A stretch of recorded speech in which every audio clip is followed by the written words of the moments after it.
La mayoría de nosotros nunca experimentaremos el terror de vivir bajo una dictadura, como es el caso de aproximadamente el 10% de los países en el mundo hoy en día. No todos los dictadores son vistos como malas personas, pero algunos han mostrado rasgos psicopáticos y millones han pagado por ello. Número 10. Todos sabemos de las atrocidades de la Segunda Guerra Mundial y las purgas de Stalin que impactaron al mundo. Sin embargo, muchos historiadores no creen que estos dictadores hayan sido los peores.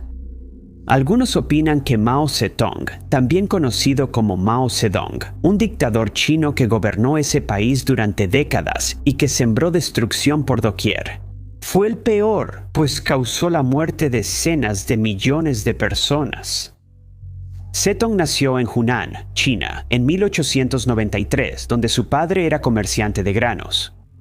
Comenzó a asistir a la escuela a los 8 años, pero cuando cumplió 13, no tuvo más opción que empezar a trabajar en una granja que era propiedad de su familia. No quería quedarse en esa granja y, al saber que lo obligarían a casarse con una mujer elegida por sus padres, se fue. Asistió a otra primaria y después a una secundaria, donde conoció más del clima político de Occidente. Durante la revolución contra la dinastía Qing, Zedong se enlistó en el ejército de Hunan. Durante 6 meses luchó como soldado, luego se formó la nueva República China. Continuó sus estudios en varias materias, incluyendo economía, derecho y policía, pero finalmente asistió y se graduó de la primera escuela normal provincial, donde se involucró en la política y ayudó a establecer la Sociedad de Estudio del Nuevo Pueblo. Luego estudió en la Universidad de Pekín, donde conoció a Li Dechao y Chen Dushui, quienes después ayudarían a fundar el Partido Comunista Chino en 1921. En ese momento, China estaba atravesando muchos cambios radicales, y Mao sabía que él y otros ciudadanos de su edad serían responsables del destino de su país en el futuro. En 1920, fue director de la escuela Lin Chengshe y se casó con Jiang Kaihui.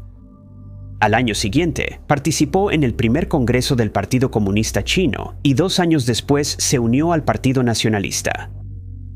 En 1925 comenzó a notar el potencial revolucionario del campesinado, en vez de considerarlos ignorantes y sucios. Organizó asociaciones campesinas y pronto fue buscado por el gobernador militar de Hunan. Huyó a Guangzhou y se volvió jefe de propaganda del Partido Nacionalista. Y de regreso en las zonas rurales, los campesinos habían empezado a fortalecer la posición de los comunistas. Regresó a Hunan en 1927 y una vez allí se dio cuenta de que si todo el campesinado se unía, su número sería tan grande que serían imparables. Chiang Kai-shek, líder nacionalista, condenó la revolución de obreros y campesinos y comenzó a acabar con sus vidas. En octubre de ese año, Mao y cientos de campesinos viajaron a las montañas Jigang y se unieron al Ejército Rojo. Desde ahí rodeó ciudades y derrocó a Chiang Kai-shek para controlar China. Buscaba crear un país socialista y no permitiría que nadie se interpusiera en su camino. Cualquiera que se opusiera a él era encarcelado, ejecutado o se le negaban derechos humanos básicos como la comida. Muchos hemos oído la frase «el gran salto adelante», originada por Mao. Gracias a él, el sector agrícola se colectivizó, resultando un desastre. La producción de grano cayó y las nuevas técnicas agrícolas no funcionaron. El resultado fue una de las hambrunas más grandes que el mundo haya visto. Varias aldeas perdieron la mitad de su población y entre 1959 y 1961 murieron hasta 35 millones de chinos. Número 9. En 1917, Benito Mussolini, futuro líder de Italia, luchaba en la Primera Guerra Mundial como francotirador cuando fue herido por fuego enemigo. No tuvo más opción que regresar a Italia, y una vez allí, se encontró con la inestabilidad política y económica que el país estaba experimentando. Empezó a proponer que un dictador asumiera el control e insinuó que él podría ser el indicado. Pronto reunió seguidores de todo el país y los llamó bandas de combate. Así nació el fascismo en Italia y comenzó el ascenso de Mussolini. Comenzó a viajar y a dar discursos, ganando a menudo muchos seguidores gracias a su carisma y condición física. En otras regiones del país surgieron milicias y escuadrones fascistas que apoyaban a Mussolini. Incendiaron oficinas sindicales, de partidos y capturaron simpatizantes socialistas. En 1921, seguidores de Mussolini atacaron edificios gubernamentales y partes de Italia quedaron bajo control fascista con Mussolini como su líder. El gobierno era casi incapaz de evitar el control del país. En 1922, Italia estaba en medio de una huelga sindical y él prometió ponerle fin si el gobierno no podía hacerlo. Él y sus seguidores hicieron eso y hasta amenazaron con marchar a Roma si no se les entregaba el gobierno. La marcha finalmente se llevó a cabo y el gobierno fue derrocado. El rey Víctor Manuel III aceptó y confirmó a Mussolini como primer ministro. Le dieron el control total del país por 12 meses y los fascistas lograron la mayoría parlamentaria. El sistema democrático fue sustituido por un estado de partido único, prohibiendo sindicatos y prensa libre. Mussolini ordenó controlar a la población usando espías y fuerza policial. El diputado socialista Giacomo Matteotti fue secuestrado y asesinado por criticar al fascismo, considerado una amenaza. Pronto fue reconocido como un genio político. Restableció el orden en Italia, pero pronto se reveló que muchos de sus logros solo eran propaganda. La economía aún tenía graves problemas y persistían las divisiones sociales. En 1935 ordenó invadir Etiopía, lo que horrorizó al mundo. Para entonces, también obtuvo apoyo de Adolf Hitler y formaron una alianza. El 20% de los italianos fue deportado a campos alemanes durante la Segunda Guerra Mundial. En 1940, Italia se unió al conflicto. Mussolini ordenó invadir Grecia, pero el plan falló y los alemanes tuvieron que rescatar a sus fuerzas.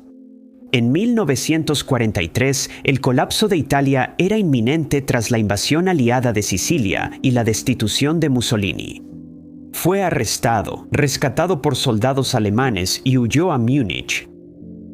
Mientras tanto, los fascistas italianos seguían deportando ciudadanos a campos alemanes y maltratando o ejecutando a sospechosos de ser partisanos.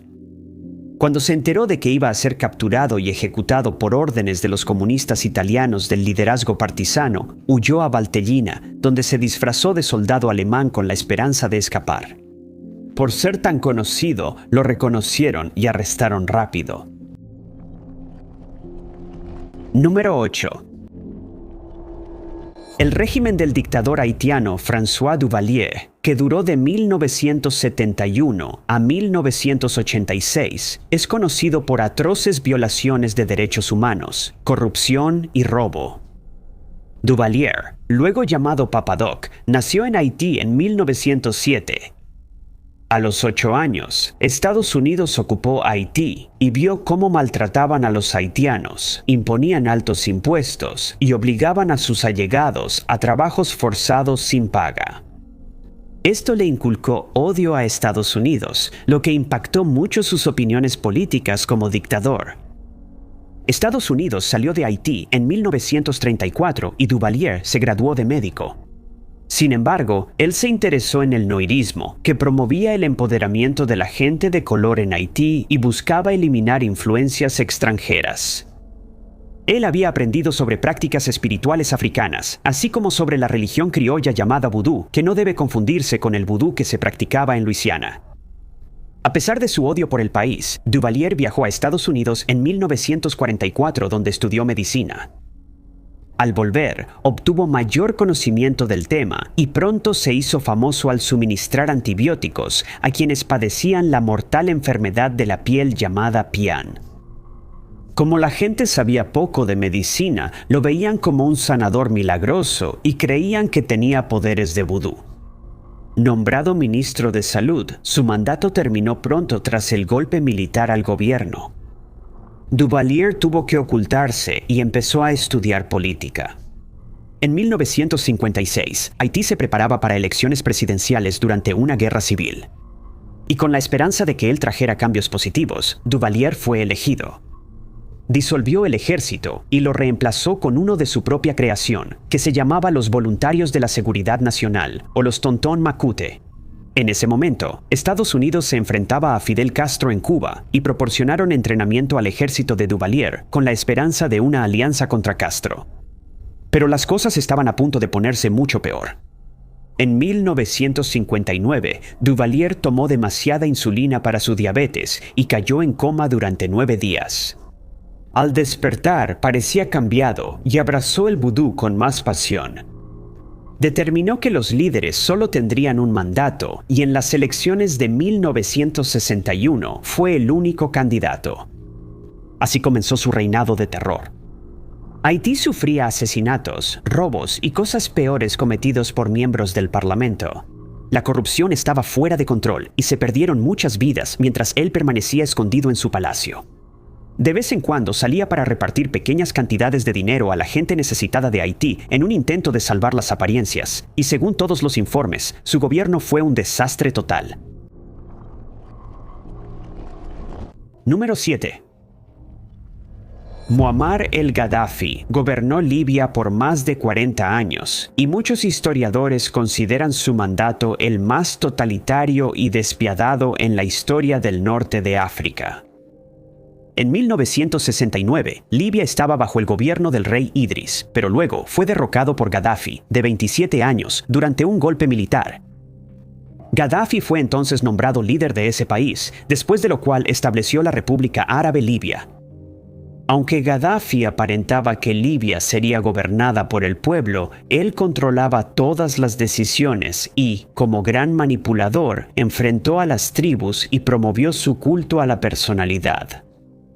Él creó un estado policial en el país y prohibió completamente la empresa privada. Los libros considerados problemáticos se retiraban y destruían en escuelas y bibliotecas, y quienes se oponían políticamente eran identificados, detenidos y ejecutados. La violencia y la anarquía crecieron y pronto se perdió la libertad de expresión.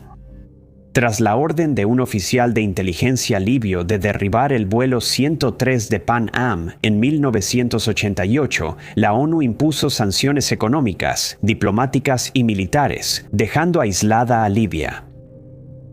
Esto generó gran presión en las reservas económicas y petroleras, y el clima político empeoró. Gaddafi siguió viajando al extranjero sin preocuparse por su pueblo hambriento. Los efectos del gobierno de Gaddafi persisten en Libia, con un desempleo juvenil cercano al 49%.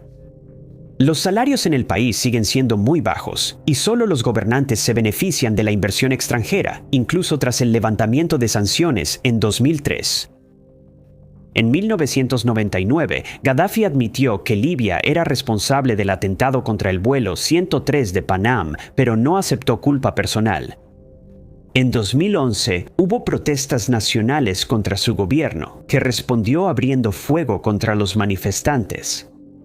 Llamó cucarachas y ratas a sus opositores y juró ejecutarlos sistemáticamente. Ordenó que se bombardearan zonas civiles y muchos manifestantes fueron arrestados y luego ejecutados. La OTAN intervino y Gaddafi se vio en una situación desesperada. Tuvo que refugiarse en casas abandonadas para evitar ser capturado. Pero mientras intentaba huir, junto con su círculo cercano de leales, el convoy en el que viajaba fue atacado y lo localizaron mientras intentaba escapar del área a través de una tubería de drenaje. Número 6. Una de las cosas que más temen los dictadores es la oposición política y los levantamientos, como es el caso de Alexander Lukashenko, el primer y único presidente de Bielorrusia. Está en el poder desde 1994 y ha tenido comportamientos muy extraños. Lukashenko enseñó política en los 70s y luego sirvió 5 años en el ejército bielorruso.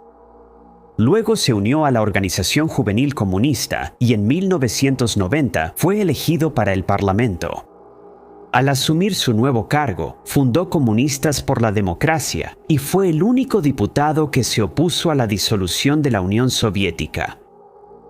4 años tras llegar al Parlamento, fue elegido presidente de Bielorrusia y prometió estrechar la relación con Rusia y Boris Yeltsin.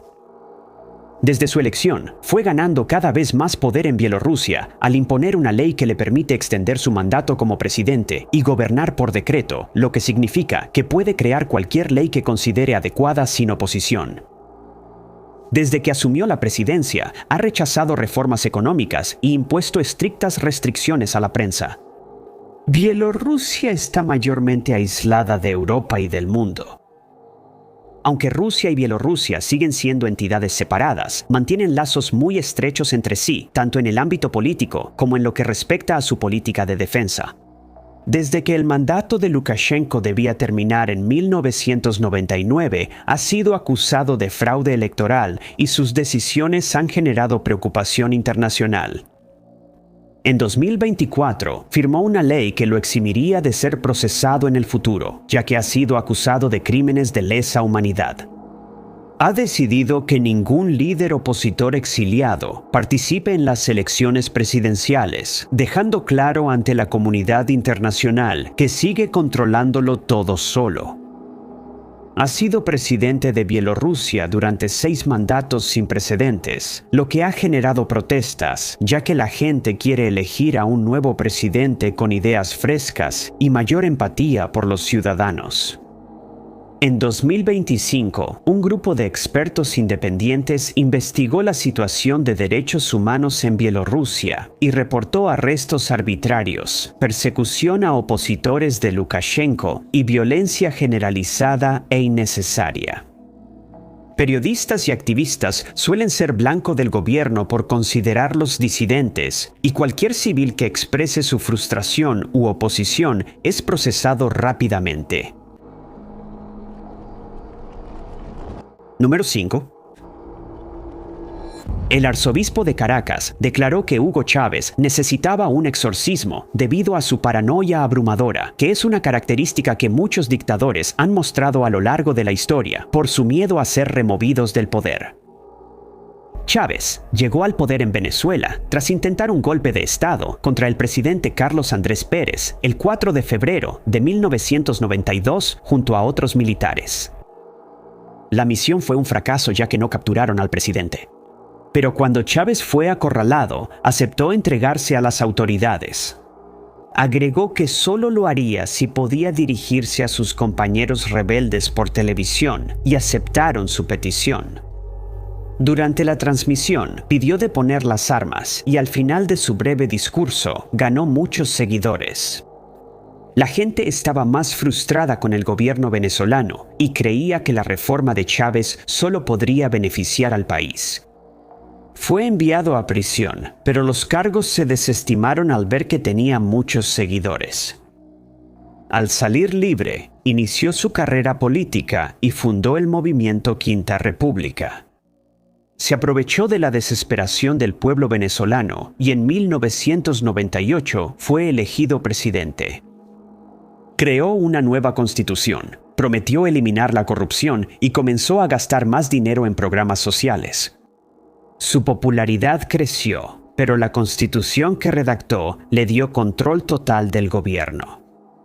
Ahora podía gobernar por decreto en ciertas situaciones, y muchos temían que Venezuela acabara como Cuba, con un dictador controlando todo el país. Cuando decidió aliarse con Irak, Irán y Libia, muchos países del mundo, incluyendo a Estados Unidos, se distanciaron de Venezuela y en poco tiempo su índice de aprobación bajó del 80% al 30%. Durante la marcha de los manifestantes para exigir la salida del presidente, hubo disparos que causaron la muerte de muchos de ellos y de varios soldados atacantes. Esto provocó un golpe de Estado y el arresto de Chávez. Fue nombrado vicepresidente al evidenciarse que Pedro Carmona quería imponer otra dictadura. Diosdado Cabello fue nombrado presidente interino y, al asumir, anunció que Chávez volvería como presidente. Desde entonces, Venezuela enfrenta luchas entre chavistas y opositores. Cuando los empleados de la petrolera estatal hicieron huelga y protestaron, todos fueron despedidos y 38,000 personas perdieron su empleo. Número 4. Antes de la disolución de la Unión Soviética, era bien sabido que las personas que vivían ahí lo hacían bajo condiciones muy duras y difíciles. Vladimir Lenin asumió el poder en el Imperio Ruso en 1917 antes de la Unión Soviética. Muchas personas predijeron correctamente que su gobierno sería un régimen de terror. Lenin y los bolcheviques iniciaron el Terror Rojo en 1918, una campaña de miedo que duró 4 años. Esto se hizo para que los bolcheviques mantuvieran el poder durante la guerra civil, sin detenerse ante nada. Cualquiera que fuera visto como disidente era marcado como enemigo de clase, y una vez que eran detenidos, los enviaban a campos o, en muchos casos, los ejecutaban sin juicio alguno. Antes de que todo esto comenzara, el Imperio Ruso ya estaba luchando contra la hambruna y la desigualdad entre las clases sociales. El zar Nicolás II, quien estaba en el poder cuando estalló la Segunda Guerra Mundial, fue obligado a renunciar cuando los manifestantes exigieron que fuera destituido. Tenían poca comida, no tenían dinero y el imperio estaba agitado. En 1917 los bolcheviques prometieron comida, paz y normalidad, pero su verdadero objetivo era imponer un estado socialista por unos pocos. Lenin, el líder de ese grupo, decidió que la democracia no tenía lugar en el imperio. Firmó un acuerdo que terminó la participación de Rusia en la guerra y cedió hasta el 33% de sus tierras y recursos a Alemania. Como era de esperarse, esto no le cayó bien a mucha gente, y la guerra civil, que ya estaba en pleno auge, solo se intensificó. Los bolcheviques, conocidos como el Ejército Rojo, lucharon contra los militares, la élite del país y aquellos que querían que la región volviera a ser un estado democrático. Tras un fallido atentado contra Lenin, él ordenó iniciar el Terror Rojo, poniendo en peligro mortal a cualquiera visto como opositor a los bolcheviques. El Terror Rojo actuó rápidamente y en solo unos meses más de 10,000 personas fueron ejecutadas porque eran vistas como disidentes. Los que sobrevivieron fueron llevados a campos en condiciones deplorables, donde muchos murieron por las circunstancias o ejecuciones. Muchas personas murieron sin motivo, sin pruebas de que se opusieran a Lenin o su grupo, pero no se podía hacer nada. En 1921 terminó la guerra civil, pero ya había causado gran daño. Los historiadores calculan que el Terror Rojo causó hasta 1.300.000 de muertes.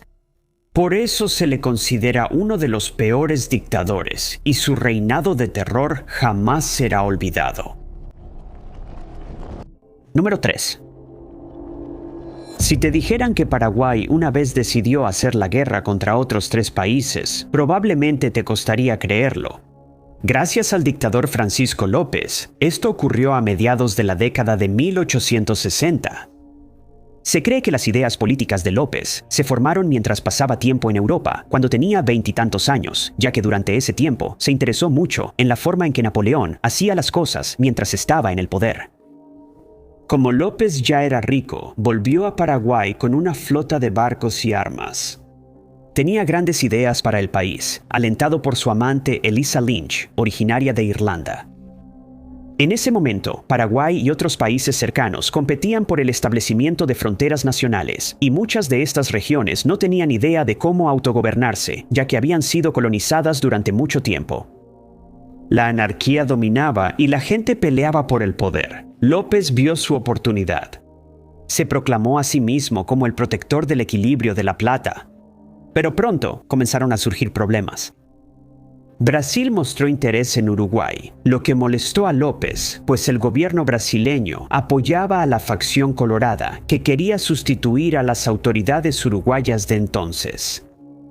Exigió que Brasil dejara de apoyar militarmente a la facción y anunció su apoyo al presidente, pero pocos le hicieron caso.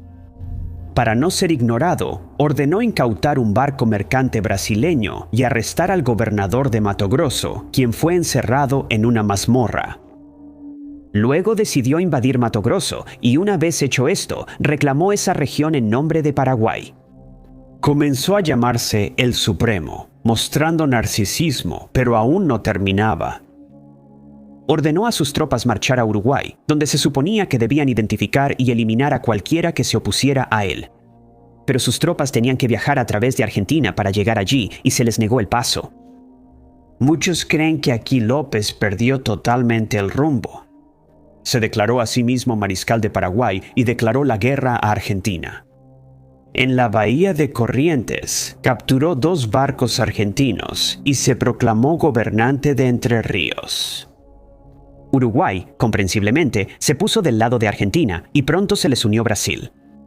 Uno pensaría que esto bastaría para frenar el belicismo de López, pero navegó hacia Humaitá con 17 barcos mal preparados. Al llegar a la bahía de Corrientes, navegaron directo hacia 9 embarcaciones brasileñas. Increíblemente, ordenó que 9 de sus barcos atacaran la flota. Sus hombres no estaban bien entrenados, sus barcos en mal estado y sus rivales tenían ventaja desde el inicio. Tras 4 horas de combate, los hombres de López se retiraron, pero él ordenó invadir los pueblos cercanos. Pronto los soldados de los otros 3 países los confrontaron y muchos huyeron nadando a Paraguay. Los demás se rindieron y fueron capturados. En abril de 1866, la Triple Alianza invadió Paraguay y empezó la Guerra de la Triple Alianza. López se negó a rendirse y ordenó a sus tropas seguir luchando, pero batallón tras batallón fue aniquilado completa y fácilmente. 6,000 de los hombres de López perdieron la vida en un solo día y finalmente él ordenó la retirada. Los soldados restantes recibieron la orden de proteger los fosos de su fortaleza, pero pronto fueron rodeados. Al iniciar los combates, el ejército de López fue rápidamente superado y él pidió tregua. La reunión tuvo poco efecto y los combates siguieron. López se retiró con unos 10,000 soldados y tuvieron que esconderse en la selva. Fue localizado mucho después, tras usar civiles como escudo. Número 2. Cuando el dictador húngaro Matyas Rákosi murió en 1971, muchos sintieron que se hizo justicia. Se dice que Rákosi se inspiró mucho en el gobierno de Joseph Stalin y rápidamente se convirtió en el hombre más odiado de su propio país como resultado. Rákosi asumió el liderazgo de Hungría en 1947 y pronto fue llamado el discípulo más húngaro de Stalin. Ingresó al ejército austriaco cuando tuvo la edad suficiente, pero fue capturado en 1915 y enviado a un campo de prisioneros ruso. Escapó y viajó a Petrogrado, donde siguió estudiando marxismo. Volvió a Hungría en 1924, donde lo arrestaron y condenaron a 15 años de prisión. Después fue cambiado por banderas revolucionarias de 1848 y volvió a la Unión Soviética. Ahí recibió el título de líder de la Comintern, organización comunista fundada por Vladimir Lenin.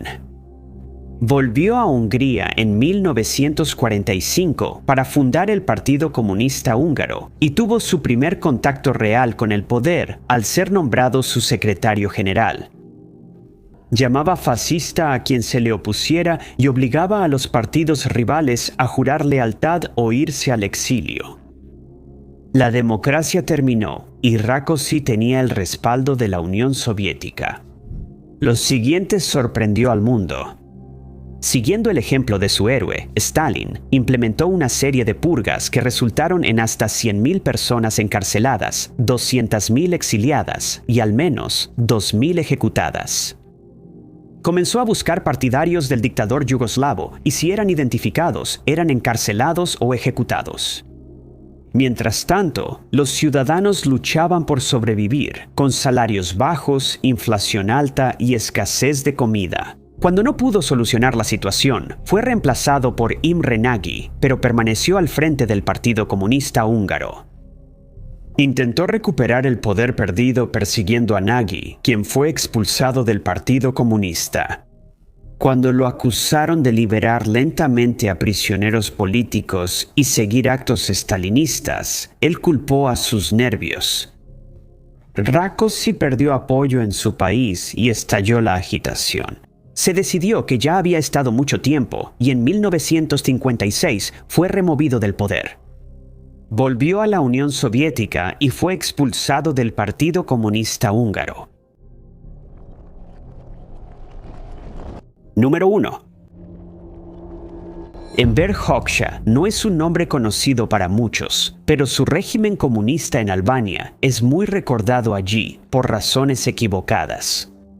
Muchos historiadores consideran a Enver Hoxha un lunático y otros aseguran que era un hombre muy extraño.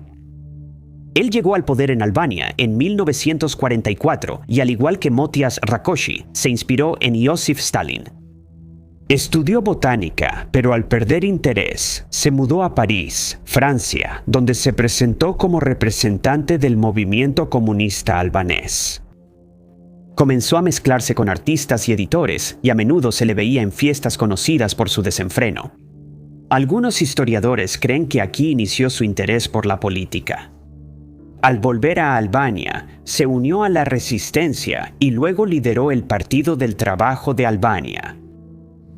En 1948 rompió su alianza con Josip Broz Tito y eventualmente con la Unión Soviética, ya que creía que Nikita Khrushchev, el primer ministro de la Unión Soviética, era un traidor. Se alió con China y rompió relaciones en 1978. Las peores atrocidades bajo su mando empezaron justo tras el fin de la Segunda Guerra Mundial. Quienes se oponían a sus ideales o los de su partido eran arrestados y ejecutados sin juicio, incluso sus seguidores no estaban a salvo. Poco tiempo después, ordenó que miembros de su propio partido, algunos de los cuales habían sido elogiados por Hoxha como héroes de guerra, fueran ejecutados. Los miembros del clero fueron arrestados junto con aristócratas y cualquier persona que él considerara disidente, y fueron ejecutados. Increíblemente, buscó a personas que asistieron a la escuela con él, así como a mujeres por las que tuvo sentimientos románticos no correspondidos mientras aún estaba en la escuela, y ellas también fueron ejecutadas. Mientras vivía en París, conoció e hizo amistad con un hombre que le permitió vivir en su departamento gratis, pero fue localizado y acabaron con su vida. Quienes tenían título o estudios superiores eran ejecutados. Y cuando todo terminó, la mayoría de las personas que quedaron solo tenían educación secundaria. Después declaró a Albania estado ateo y destruyó o cerró todos los edificios religiosos. Prohibió la barba y reescribió los libros de historia de Albania, proclamándose fundador del Partido Comunista Albanés. Después se aisló con algunos de sus seguidores en el distrito de Tirana y casi no se les veía. Hoxha se volvió cada vez más paranoico y ejecutó a muchas más personas, por lo que su fallecimiento en 1985 fue bien recibido por mucha gente. Siempre será recordado como un lunático que intentó convertir a Albania en un manicomio.